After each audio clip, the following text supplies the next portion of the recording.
ഓരോ മലയാളിയുടെയും സ്വകാര്യ അഭിമാനമാണ് ONV. അദ്ദേഹത്തിൻ്റെ വേർപാട്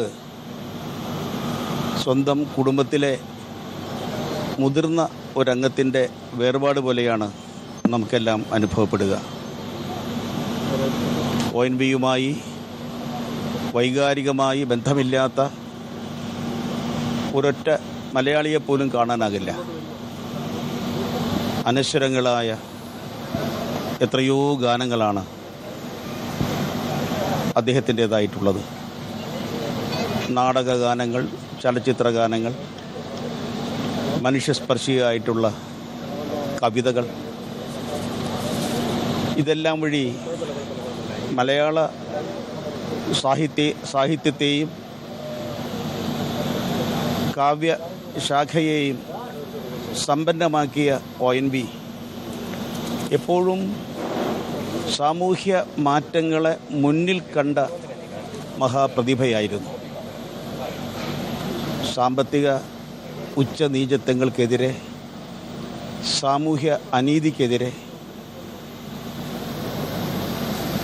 മനുഷ്യ സമൂഹത്തിലെ അസമത്വങ്ങൾക്കെതിരെ എന്നും അദ്ദേഹം ശക്തമായി പ്രതികരിച്ചിരുന്നു.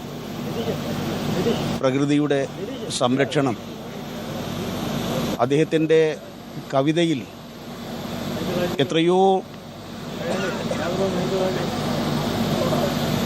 മനുഷ്യരെ സ്പർശിക്കുന്ന രീതിയിൽ അദ്ദേഹം അവതരിപ്പിച്ചിരിക്കുന്നു. രാഷ്ട്രം അദ്ദേഹത്തിന് ജ്ഞാനപീഠം നൽകി ആദരിച്ചു. ഓരോ മലയാളിയും അദ്ദേഹത്തെ സ്നേഹിച്ചു, ആദരിച്ചു. മലയാളത്തിൻ്റെ സന്ദേശം രാജ്യാന്തര തലങ്ങളിലേക്ക് എത്തിക്കുന്നതിലും അദ്ദേഹത്തിന് വലിയ പങ്ക് വഹിക്കാൻ സാധിച്ചു. അദ്ദേഹവുമായി വ്യക്തിപരമായി ഇടപെട്ട സന്ദർഭങ്ങൾ ഇന്നും ഒരു അനുഭവമായി മനസ്സിലുണ്ട്. ഞങ്ങളെപ്പോലുള്ളവർക്ക് പല നിർണായക സന്ദർഭങ്ങളിലും അദ്ദേഹത്തിൻ്റെ ഉപദേശങ്ങളും നിർദ്ദേശങ്ങളും അദ്ദേഹത്തിൻ്റെ പ്രേരണയും വളരെയേറെ പ്രചോദനകരമായിരുന്നു എന്നുള്ളത് ഈ സന്ദർഭത്തിൽ എടുത്തു പറയട്ടെ. കക്ഷി രാഷ്ട്രീയത്തിന് അതീതമായി മറ്റെല്ലാ വിഭാഗീയ ചിന്താഗതികൾക്കതീതമായി മലയാളികളുടെ മനസ്സിൽ ONVക്ക് ഒരു പ്രത്യേക സ്ഥാനമുണ്ട്. വലിയൊരു നഷ്ടമാണ് നമുക്ക് സംഭവിച്ചത്.